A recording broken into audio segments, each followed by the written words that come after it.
Hello, hello! Magandang buhay! Welcome to Starling Channel. Kumusta kayong lahat, guys? Sa video ito ay hindi ako ang bida, kundi yung aking anak.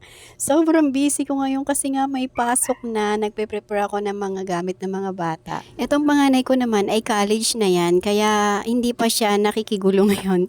July pa yung pasok nila, kaya ayan, meron akong kasama pa dito sa bahay. Yung dalawa kasi ay under pa ng DepEd, isang senior high school at saka isang junior high school. Ako kasi yung tipo ng nanay na bago magpasukan gusto ko mas maayos at mas malinis yung aming bahay. Pati syempre yung mga gamit. Kaya talaga ngayon ay sobrang busy ako. Nung isang linggo pa sinimulan ko na yung pagbibrigada dito sa bahay namin. Hanggang ngayon, ayan, konti na lang naman yung gagawin ko. Iniipon ko na lang yung mga nilaban kong mga uniform nila. Tapos syempre paplansyahin para ready na para sa buong isang linggo. Kaya yung pagtitinda ay hindi ko nagagampanan, pati yung pag-grocery. Pinapabahala ko na muna sa mga bata. Total, linggo naman ngayon. So, medyo late kong mai-post itong video ito. Malalaki na sila at kaya na nilang gumawa. Kaya naman, yung mga trabaho dito sa amin ay mas nagiging magaan. At dahil nagbabaon nga sila ng pagkain, papuntang school, ay kailangan ko talagang lagi merong nakareding lutong ulam, gabi pa lang. Para sa umaga, papainitin na lang. Sobrang aga kasi ng pasok, merong 5:30, yung isa naman 6:30. So pag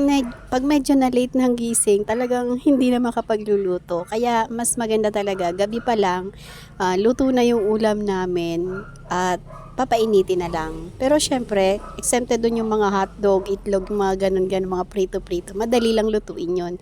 Yung mga, halimbawa nag-request sila ng adobo o kung anong kaldereta, minuding ganung ulam. Syempre, gabi pa lang, pwede na natin lutuin yon at papainitin na lang sa umaga. At bukod nga sa pagluluto sa umaga, syempre kailangan natin magbukas din na maaga dahil merong mga pasok. So meron nang mamimili pagka mga alas 4 ng umaga. Sayang din naman yun. Ngayon, June hanggang July, siguro ayan, kakayanin ko yung ganong schedule. Alas 4 gigising, magbubukas ng tindahan, magluluto, magpe-prepare ng kanilang baon. Pero pagdating ng, yun nga, July, wala na akong kapalitan. Bahala na. Siguro magbabago na naman ako ng routine. Ito nga palang pagbibideo sa aking anak ay pinagpaalam ko yan sa kanya kasi alam nyo, yung mga anak ko, ayaw nila ng hindi sila social media.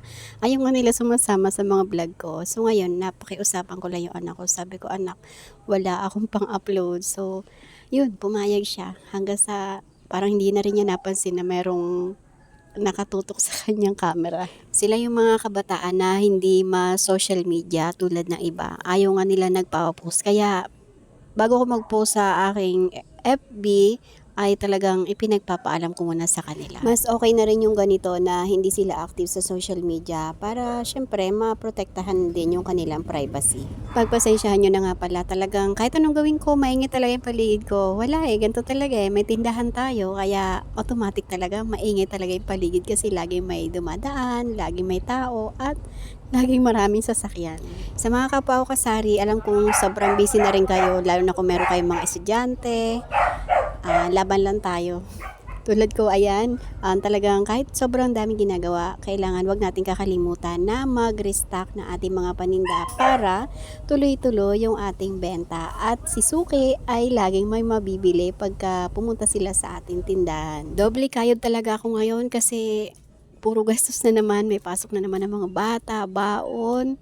Nako, panigurado sa mga susunod, hihingi na yan ang pambili ng project or kaya kung anong contribution sa school. Kaya tayong mga magulang, tayong mga nanay, tatay, lalong magdoble kayod para sa ating mga anak. Ano pa ba? Wala na akong masabi. Comment nga kayo dyan sa baba kung ano magiging topic natin sa susunod nating mga videos. Nag-restock na nga pala ako ng mga jelly juice saka mga uling. Yung uling medyo pahirap pa na ngayon kasi nga medyo paulan-ulan na. Pagdating naman dun sa yelo ko, update lang guys, kahit hindi nyo tinatanong. Pagdating naman dun sa yelo, hindi na tayo nauubusan at lagi na tayo merong matigas na yelo. Maganda yung quality na yelo natin kasi malalaki. 4 pesos ang benta ko. Malaking bagay talaga yung freezer na yon. Tapos nakapagbenta na ako ng first batch ng ice candy. Trial pa lang yon. Na-share ko yung video nun kung paano gumawa ng ice candy. Ano siya, ice candy na lasang ice cream. Kasi literal na ice cream yun na ginawa ko lang na ice candy. Alam nyo, sobrang bili, kaya try nyo rin. Kung gusto nyo mapanood yun, um, yung sinundan nitong video ito. Napakadali lang gawin, saka sobrang nag-enjoy ako nung ginagawa ko yun kasi may pa-mix-mix, tapos may pa-flavor ako. Ang sarap niya, para siyang kung natikman nyo yung ah, sundae na ice cream, yan, ganun, masarap siya. Medyo maganda rin naman yung tubo doon, tapos nakalibre ka pa ng ice cream. Ayan, lalo kung mahilig ka rin sa ice cream tulad ko, anak ko, may enjoy mo talaga gumawa nun.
hanggang dito na lang guys yung aking video. Ayan, maraming salamat. Kung nakarating ka sa bandang dulo nitong ating video ay nako, thank you talaga. Maraming salamat.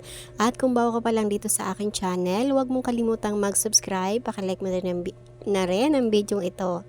I-comment mo na rin kung meron kang katanungan about sa pagsasari-sari store. Again, thank you for watching. God bless us all and always remember, commit your work to the Lord and He will crown your effort with success. Thank you. Keep safe, everyone. Bye.